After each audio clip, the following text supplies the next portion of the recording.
A very good morning, my dear students, and once again, welcome to KPM Learning Institute. This is Deepak Verma, your maths educator.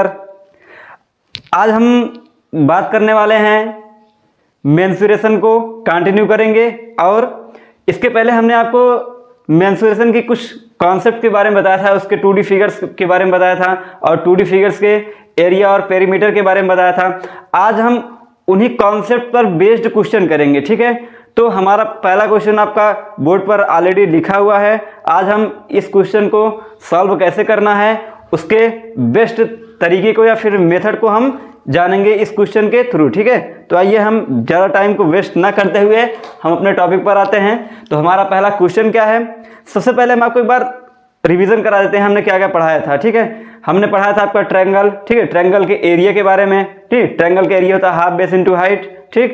फिर उसके बाद हमने बताया था आपको कि पैरेललोग्राम क्या होता है, उसका एरिया क्या होता है, उसका पेरीमीटर क्या होता है, स्क्वायर क्या होता है, स्क्वायर के पेरीमीटर और एरिया के बारे में बताया था। फिर आपका हुआ था रेक्टेंगल, रेक्टेंगल के एरिया और पेरीमीटर के बारे में हमने बताया था। फिर आपको हमने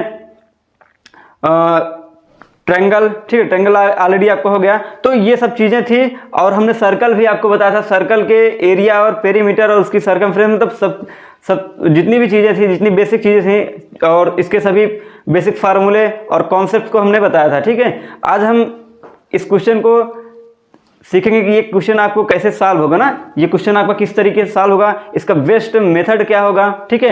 अब आइए हम देखते हैं, पहले क्वेश्चन समझते हैं कि क्वेश्चन एग्जैक्ट कहना क्या जाता है, ठीक है। आपकी एक्सरसाइज 11.1 मेंसुरेशन है, ठीक है। अब ये जो हम चैप्टर पढ़े ये सब ऑलरेडी आप जानते हैं कि ये क्या है, एनसीईआरटी बेस्ड है, ठीक है।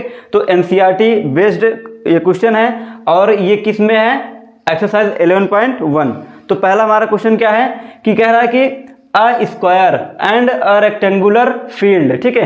एक स्क्वायर फील्ड है, फील्ड मतलब आप जानते हैं बेसिकली जिसे खेत बोलते हैं हम। तो क्या होता है आपका, एक स्क्वायर दिया हुआ है, ठीक है, और एक रेक्टेंगुलर फील्ड है, मतलब एक दो खेत हैं, एक स्क्वायर के शेप में है और दूसरा रेक्टेंगल के शेप में है, ठीक है। फिर कह रहा है कि with measurements as given in the figure, मतलब कि इन दोनों की जो मेजरमेंट है, दोनों की जो माप है दोनों साइड्स की ना, तो हमको फिगर में आपको गिवन है, दिया हुआ है, ठीक है। जैसे स्क्वायर का जो मेजर है वो क्या है, एक साइड का मेजर है 60 मीटर, ठीक है। अब आपको ऑलरेडी पता है कि स्क्वायर की सभी साइड्स क्या होती हैं, इक्वल होती हैं। अगर ये 60 मीटर है तो सभी इसी साइड क्या होंगी, 60 मीटर ही होंगी। फिर उसके बाद रेक्टेंगुलर फील्ड का एक साइड दिया हुआ है वो क्या है, 80 मीटर है, कितना है, 80 मीटर। इसकी एक साइड क्या है, इसकी लेंथ दिया हुआ है 80 मीटर। लेकिन हमें पता होता है कि जो रेक्टेंगल होता है उसमें दो साइड होती हैं लेकिन दोनों अलग अलग होती हैं, अपोजिट साइड इक्वल होती हैं। अगर ये 80 मीटर है तो ये 80 मीटर है, लेकिन ये वाली साइड हमें पता नहीं है और इसे हम बोलते हैं ब्रीथ। तो हमें लेंथ पता है लेकिन ब्रीथ नहीं पता है। फिर देखिए क्वेश्चन में और आगे क्या कह रहा है, कह रहा है हैव द सेम पेरीमीटर, ठीक है। और ये बात इसमें क्लियर कर चुका है कि जो इन दोनों का पेरीमीटर है, मतलब दोनों की जो परिमाप है, स्क्वायर की परिमाप और रेक्टेंगल, मतलब स्क्वायर के पेरीमीटर और रेक्टेंगल के पेरीमीटर क्या है, इक्वल है। यहाँ देखिए सेम पेरीमीटर ना, दोनों का पेरीमीटर क्या है, सेम है। तो हमें पहले पता होना चाहिए कि इन दोनों का पेरीमीटर क्या होता है ना। यहाँ पर आपका क्वेश्चन एग्जैक्ट दे दिया है कि दो फील्ड हैं, एक स्क्वायर है एक रेक्टेंगल है और उसमें स्क्वायर की भी साइड दिया हुआ है, ठीक है, और रेक्टेंगल की भी एक साइड दिया हुआ है, लेंथ दिया हुआ है, ब्रीथ नहीं पता है। और इसमें एक क्वेश्चन में एक और बात बोल दिया है कि इसका जो पेरीमीटर है वो भी क्या है, सेम है। तो हम देखिए अब फिर क्या बोला है कि which field has larger area, कह रहा है कि इन दोनों में से स्क्वायर और रेक्टेंगल के फील्ड में से किस फील्ड का एरिया लार्जर है, मतलब बड़ा है, दोनों के कंपेयर में क्या है, बड़ा, कि ये इस वाले का बड़ा है कि इस वाले का बड़ा है ना। तो हमें यही एरिया, उसको एरिया बड़ा छोटा बताने के लिए पहले हमें एरिया पता होना चाहिए ना। अब हम यहाँ पर स्क्वायर का एरिया तो इजीली निकाल लेंगे क्योंकि इसकी साइड पता है और स्क्वायर का एरिया क्या होता है, साइड का स्क्वायर होता है। हम इसका एरिया हम ऐसे बेसिकली निकाल सकते हैं, लेकिन हमें रेक्टेंगल का एरिया निकालने के लिए लेंथ और ब्रीथ दोनों पता होना चाहिए क्योंकि इसके एरिया का जो फार्मूला क्या होता है आपका, लेंथ इंटू ब्रीथ ना। लंबाई गुणे चौड़ाई, लेकिन हमें केवल लेंथ पता है, चौड़ाई ब्रीथ नहीं पता है, चौड़ाई नहीं पता है। तब हम उसके लिए क्या करेंगे, पहले इसकी ब्रीथ को हम निकालेंगे। और कहाँ से निकालेंगे, हम यहाँ से निकाल लेंगे, क्योंकि पेरीमीटर जो है इन दोनों का सेम है। तो देखिए इसका पेरीमीटर क्या होता है, 4 इंटू साइड ना, जो आपका स्क्वायर के पेरीमीटर 4 इंटू साइड, और रेक्टेंगल का पेरीमीटर क्या होता है 2l प्लस बी। क्लियर। अब यहाँ से हम देखिए, चलिए हम पहले इसका पेरीमीटर निकालते हैं। पेरीमीटर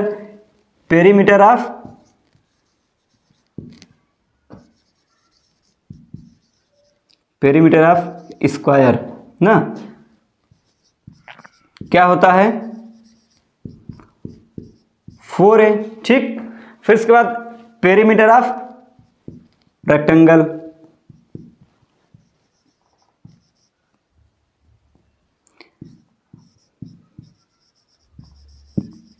पेरीमीटर ऑफ रेक्टेंगल क्या होता है 2l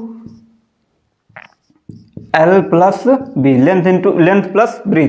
अब देखिए, अब हमें क्वेश्चन में दिया है कि ये दोनों जो वैल्यू है, मतलब इसका पेरीमीटर, स्क्वायर का पेरीमीटर और रेक्टेंगल का पेरीमीटर दोनों क्या है इक्वल। अब हम इसको इक्वल कर लेते हैं, इक्वल कर लेंगे तो 4a किसके इक्वल हो जाएगा 2l प्लस बी के इक्वल हो जाएगा ना। अब यहाँ पर देखिए, हमें इस स्क्वायर की साइड पता है, ये क्या है स्क्वायर का पेरीमीटर है ना। तो स्क्वायर के पेरीमीटर का मतलब, ए का मतलब क्या है स्क्वायर की साइड। ठीक है, ए का मतलब क्या है स्क्वायर की साइड। तो इसका हमें ये साइड पता है, यहाँ ए की वैल्यू हमें पता है। ठीक। फिर 2, फिर एल की भी वैल्यू हमें पता है, क्योंकि रेक्टेंगल का लेंथ क्या है 80 मीटर।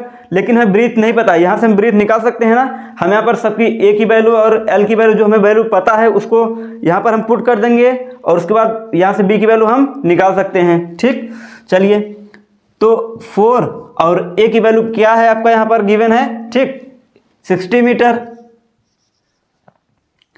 फिर उसके बाद 2, अब लेंथ की वैल्यू कितना दिया हुआ है इसका रेक्टेंगल की 80 मीटर प्लस बी। ठीक। अब देखिए यहां से हम इसको सॉल्व कर लेंगे। ठीक है, ये आपका यहाँ पे 4 6 कितना हो जाएगा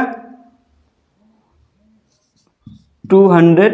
अगर हम 60 का 4 टाइम मल्टीप्लाई करेंगे कितना आएगा 240। कितना आएगा 240। तो ये क्या हो जाएगा 280 प्लस बी। क्लियर। अब यहाँ पर आप देखिए, ये आपका जो 2 यहाँ पर है, यहाँ पर इससे मल्टीप्लाई में है, जब इधर जाएगा तो क्या हो जाएगा डिवाइड में हो जाएगा। अब चाहे हम यहाँ इसको इस तरफ ले जाएं या फिर ना ले जाएं, हम यहाँ यहीं से इसको हम काट सकते हैं। ठीक है, इसको हम यहीं से डिवाइड कर देते हैं, तो आपका एक स्टेप कम हो जाएगा कैलकुलेशन का। ठीक है, तो ये 2 1 जा 2 और 2 1 जा 2, 2 2 जा 4, ये 120 आ गया ना। तो यहाँ पर आपका 80 प्लस कितना आ गया, यहाँ पर आगे देखते हैं कितना आ गया 120 इक्वल टू 80 प्लस बी। ठीक। अब देखिए यहाँ पर आपका हमें किसकी वैल्यू चाहिए, बी की वैल्यू चाहिए। तो बी की वैल्यू निकालने के लिए हमें इस 80 को इधर भेजना पड़ेगा। तो हम जब 80 को इधर भेज देंगे तो 120 में से 80 सब्ट्रैक्ट हो जाएगा, कितना बच जाएगा 40। कितना बच जाएगा 40। ठीक। तो ये आपकी ब्रीथ की वैल्यू कितनी आ गई 40 मीटर। अब यहाँ पर देखिए, हम अब दोनों का एरिया बेसिकली निकाल सकते हैं ना इजिली। देखिए ये इसका एरिया क्या होता है, अब स्क्वायर के एरिया निकालेंगे, area of square, area of square. ठीक। एरिया ऑफ स्क्वायर क्या है, साइड का स्क्वायर क्या होता है साइड का स्क्वायर। अब यहाँ पर साइड इसकी क्या दिया हुआ है 60 सेंटीमीटर, क्या दिया हुआ है 60 सेंटीमीटर। अब 60 स्क्वायर का मतलब होता है उसी का 2 बार मल्टीप्लाई, तो यहाँ पर हम क्या कर देंगे 60 इंटू 60, तो इसका एरिया कितना आ जाएगा 6 6 जा 36, 00 हो जाएगा। यहाँ पर कितना आ गया 3600 मीटर स्क्वायर। क्लियर। ये आपका किसका एरिया आ गया, स्क्वायर के एरिया आ गया। ठीक है।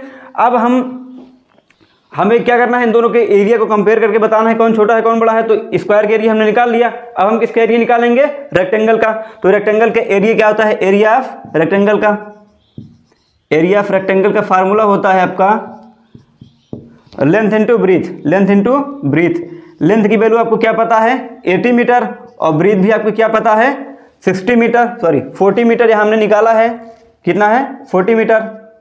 ठीक है, ये आपको हो जाएगा मीटर स्क्वायर,